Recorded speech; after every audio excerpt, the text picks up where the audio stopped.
All right. So Bob has the distinction now of actually being in the position that we've just kind of been talking about in terms of having a team that suddenly can't do anything anymore for the rest of the season. So we're going past theory and into practice with all this stuff, and he's going to talk with us about staying connected with the team during this time. So Bob, why don't you start off with the framework of what you're allowed to do and what you're not allowed to do at this kind of weird time? Well, John, that's a good way to start, because it gets changed and defined differently every day, because it is so new and foreign to all of us. Basically, for the college teams, we're limited, to like our out of season training schedule. So, that for me means, I have 2 hours of required time that I can have my team, doing something, with me. All right. And a max of 6 more hours that they can be doing, some kind of conditioning. So I guess, that's kind of the rough outline. Now, of course, I know we might be speaking to both college and high school coaches and some international coaches. So it's going to vary, from group to group. So I think I'd probably rather approach it from the standpoint of, how do you stay connected in these crazy times right now with your team? Yeah, absolutely. And I think the first thing that you got to do is you got to stay healthy. You yourself have to stay healthy, and you got to make sure you take care of yourself, because if you're not healthy, you're not going to have the time, the energy, or the inclination to stay connected with your team. So I think that's pretty important. I guess the next thing, I have to look, and one of the reasons why I liked this topic is, just my own self-awareness. Communication is probably my weakest part of my coaching. So for me to speak on this topic really was a great opportunity for me to actually reflect on, what have I done so far to stay connected with my team? Because, like you mentioned, I'm still one of the master coaches that is still currently coaching. And, so I have to look at, you look at it from the standpoint of what I've done in the last month, because we've been out just about a month now. And what am I going to do for the next month that I can actually communicate with my team and my athletes better? And like I said, that's not one of my strengths. So the first thing, once we got the edict that, hey, we can't train anymore, tomorrow is the last day. All right. And, hey, next day, everybody's off campus, and immediately everyone was gone. It was a shock for everyone. So the first thing I started dealing with, we had just finished up midterm exams. So it just made sense to me that I better start dealing with the academics first, because that's kind of what's most important at that next week, and start thinking about where we can go from there. So, of course, we looked at the grades that came in and immediately started calling anybody that was having any difficulty and saying, okay, what are we going to do about this? How are you going to handle this? And to my players' credit, every one of them had a plan already in mind and articulated that to me. And that was, in most part, they either already had communicated, with their professors, all right, or in the process of doing that. All right, and that was going to be a process in itself. Are we going to move from a pass-fail, marking system, because now, the professors were trying to figure out how they were going to do certain things. Mm-hmm. And, so that was kind of the first connection. And then, again, building off of the academic part, because that was right what we were in the thick of at that point, was, how are we going to set up our study hall, system. And, of course, it's all an honor system, but let's set up a system and let's kind of talk about it. And that gave me another opportunity to connect with, a small portion of the team that was dealing with, academic issues prior to this happening. And then it was a matter of just, in some cases, phone calls when I could connect with the guys, or emails back and forth, just trying to, sort out how their classes are going. Is everybody going to have, classes at the same time? Have you found out, are you doing it differently? And it was a matter of getting that kind of information so I knew what I could do, say, the following week, because I wouldn't want to be calling them in the middle of a class period. Right. Yeah, that's actually, I've got a professor friend who's going through this, obviously, at a university, and talking about the adjustment that they're trying to make.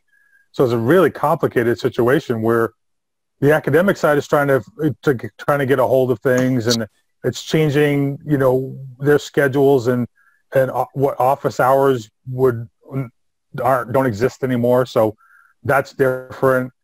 And because you obviously can't do anything in groups together, it changes the dynamic of the size of groups you can communicate with at one time. Because obviously you're not going to be at practice and be able to talk to everybody at the beginning of practice or the end of practice to make announcements, go over anything that's the news item that you might have to, as you normally would.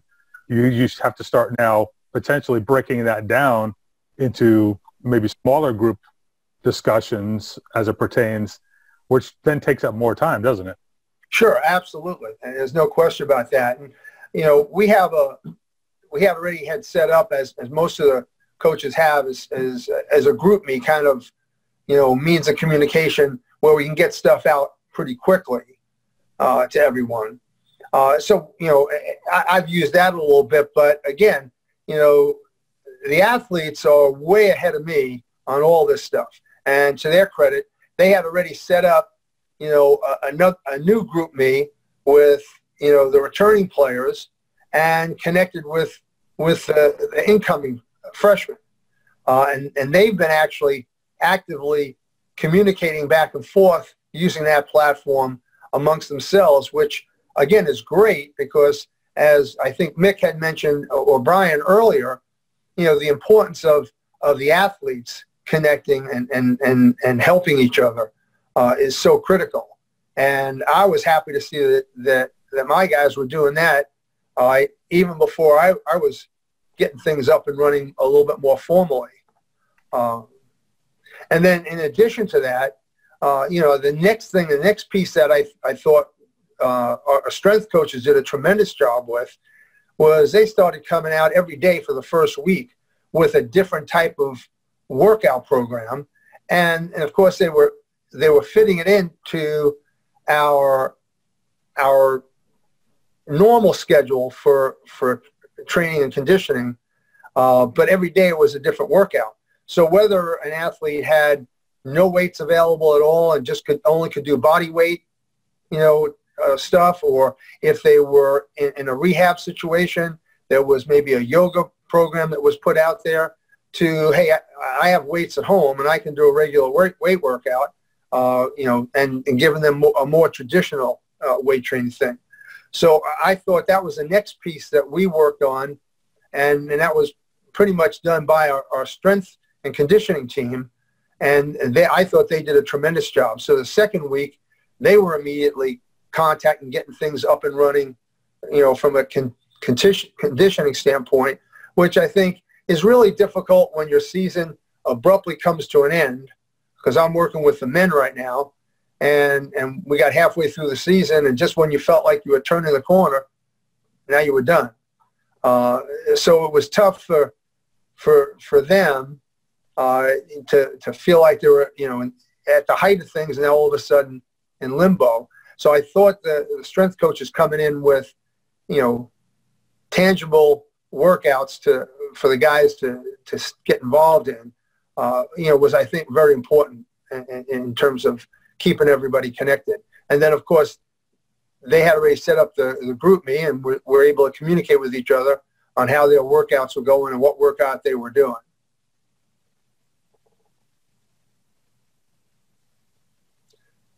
So I think now that the next thing is, all right, where do we go from here?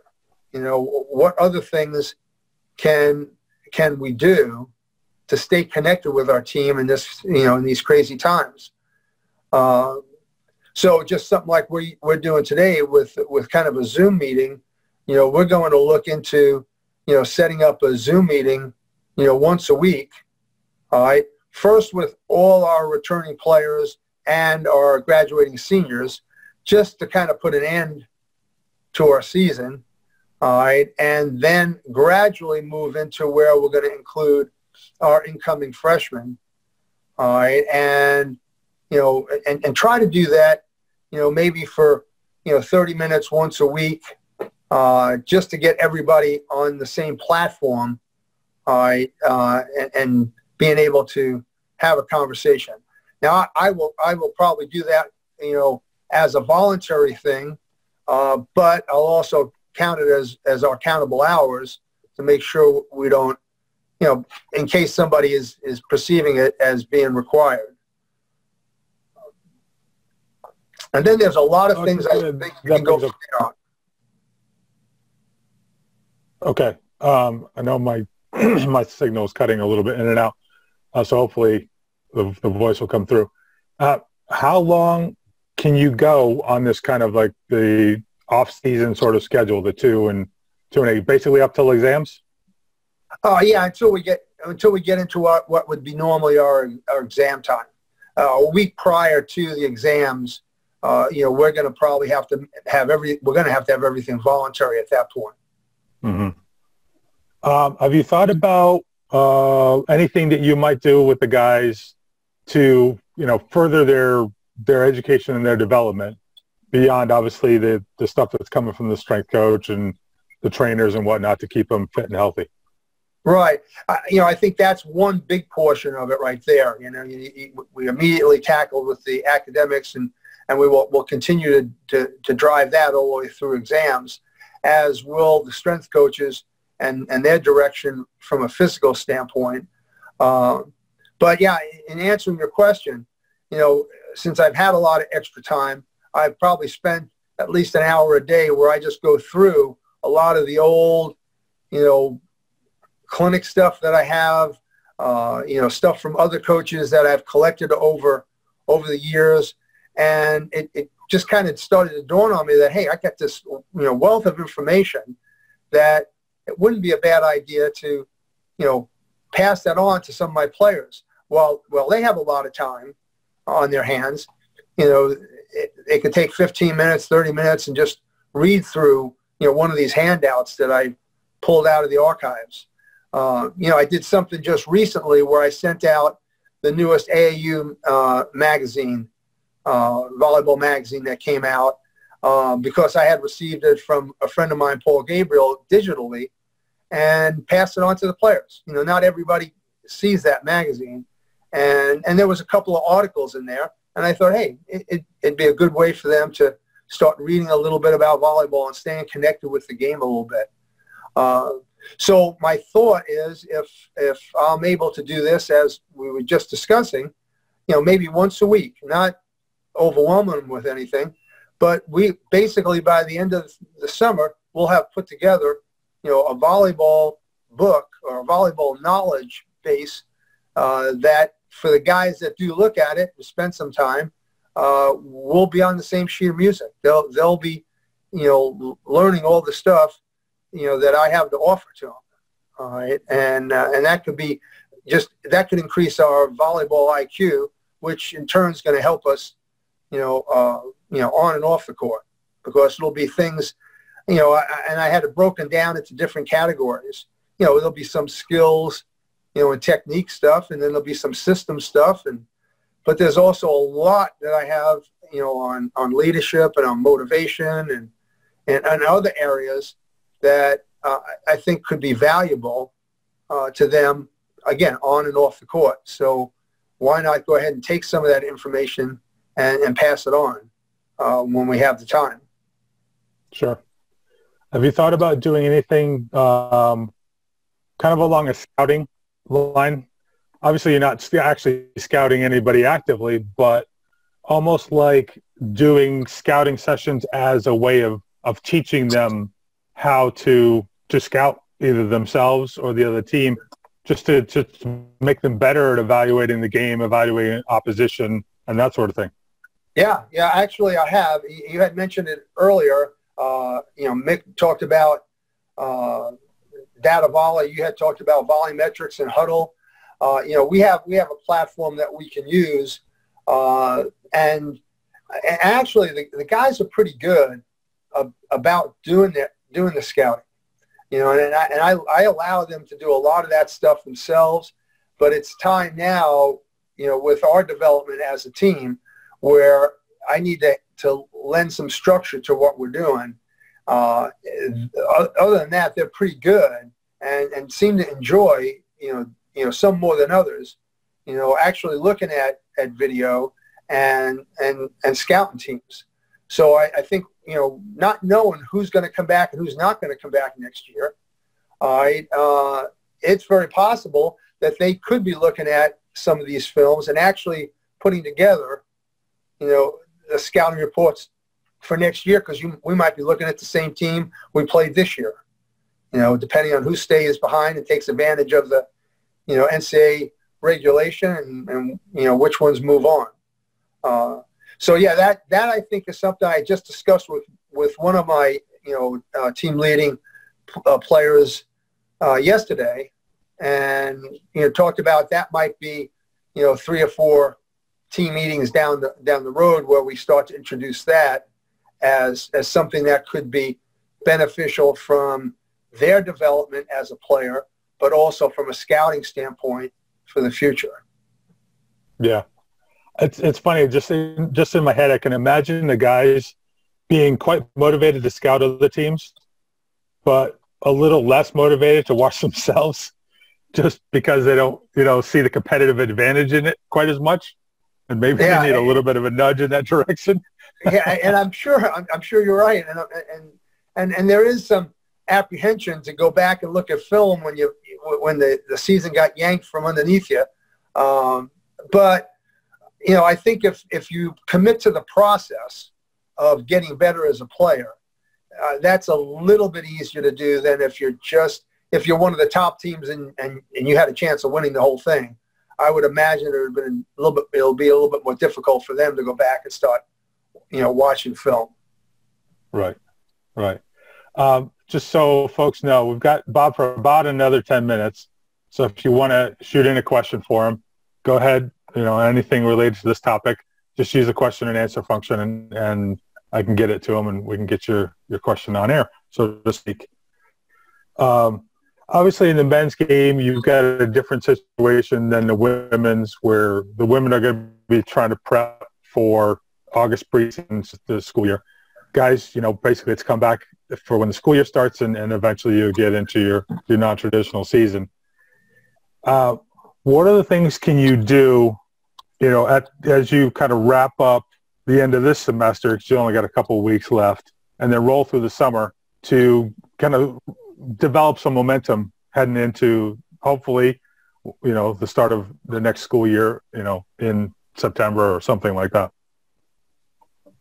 Yeah, it's a little different with the guys. I've done the women for quite a long time, and that 14-day period that you have to get everything up and running is extremely difficult, and it can only be successful if the team comes back in good shape, and then that's always a challenge for any coach.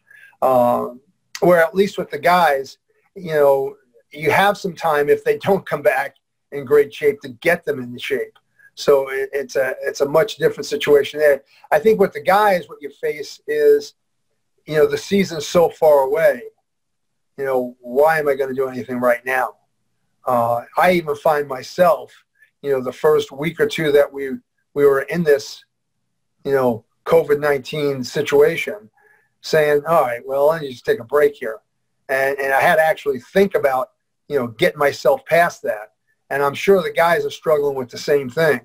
So I think with what we will do is we'll just like the women, we're going to focus on trying to make some strides, physically, within the constraints that we have, and more importantly, rest and recover, and overcome some of the injuries that were nagging guys or just about ready to be, a serious situation because they had half a season left.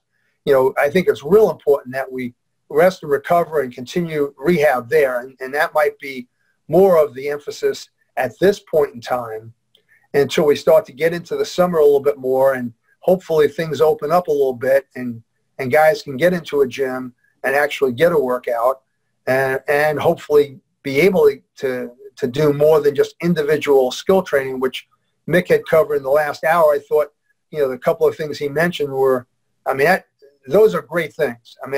I know that it's not the flavor of the time now, but those are great things for players in terms of developing their individual skill.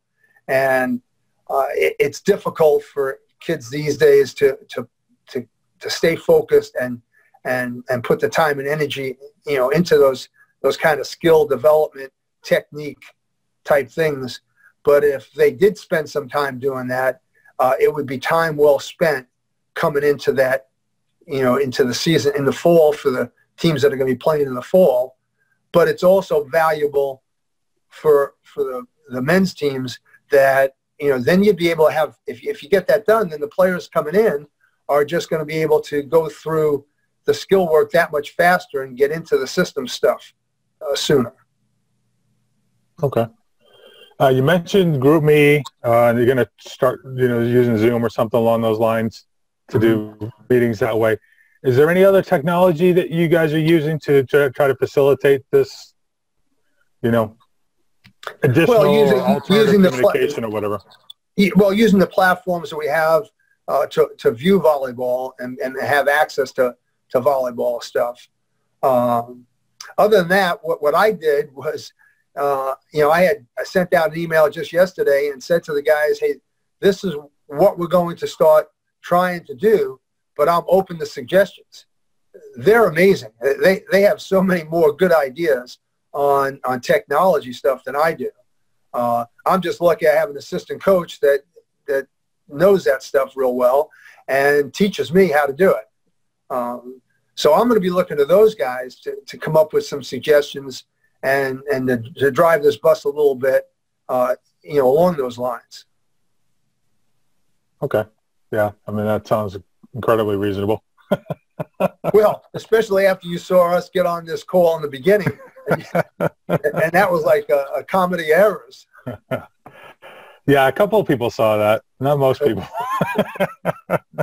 Maybe have to put that up as an outtake. Right, there you go. Just out of curiosity, and this is just something that isn't specifically related to the communication thing yet. Obviously, the NCAA said they're gonna waiver guys who were in their last season to give them a chance to come back and not lose this year. What about the scholarship side of things? It's not a huge number for men's volleyball, but there are still there are guys who are on scholarship that wouldn't be coming back and things like that. Yeah, I think that's a great question, and everybody's still trying to answer that completely. It's not just the seniors, actually. It's all classes. So a freshman, if they decide they wanted to get this year back, could stay a fifth year and have that year of eligibility. Because when it first came out, I thought they were only going to do that for the seniors, but they actually did it across the board for spring sports. You're right. It's not as big an issue with volleyball, but it's the same issue. If you were getting a quarter of a scholarship, and now you have, you're at your limit with your incoming class, how are you going to deal with that? Well, the NCAA is allowing those additional money not to count in your equivalency. Yeah. So that helps us. For anybody that does want to stay on, that is on any kind of scholarship money. Then it becomes an institutional decision. How's the institution going to deal with it, and what are they capable of doing? I heard that the Ivy League has already made a decision that they're not going to allow their seniors or their athletes to get an additional year. They're just going to continue as normal. Yeah, I think I did read something about that recently. Yeah, so that was, I guess, a league decision. So that, that's a change there for them. But, so either conferences are going to make those decisions, or if the NCAA has said, hey, it's up to the school to figure out how they're going to manage that. Okay. Yeah, no matter what, it creates a lot of challenges for coaches having to try to manage what players are going to stay and use next season, what players that are not seniors or might be projected to stay for a fifth year somewhere down the line, how that ties in with recruiting, how that ties in with development, all these sorts of things. I imagine Sure. there's a lot of people thinking a lot of stuff about where they're going to have to guide their ships. Right. Yeah. So that was one of the first communications out for me after we, got some notification that looked like that was going to happen, was to be in contact with the seniors right away. I mean, some of our seniors have already gotten contracts and have jobs, and they're just going to move on with their life, either because they already had set up grad school, or they signed a contract and are going to go into the real world. And there was a couple of players that still had a couple of credits that they had to finish up, so that was a great option for them. And we're going to look at making that available to them. Okay. All right. That's 30 minutes. So, I mean, do you have anything that we haven't covered that you want to toss in there to wrap things up? No, I think it was good for us just to address some of these things. I'm sure, like you just mentioned, that, there's a lot of these ramifications that are going to occur because we're in such, new waters. And sometimes it's just good to brainstorm some ideas out there and, get people thinking about things that they might be able to use and that with their program and with their athletes. So I appreciate the opportunity.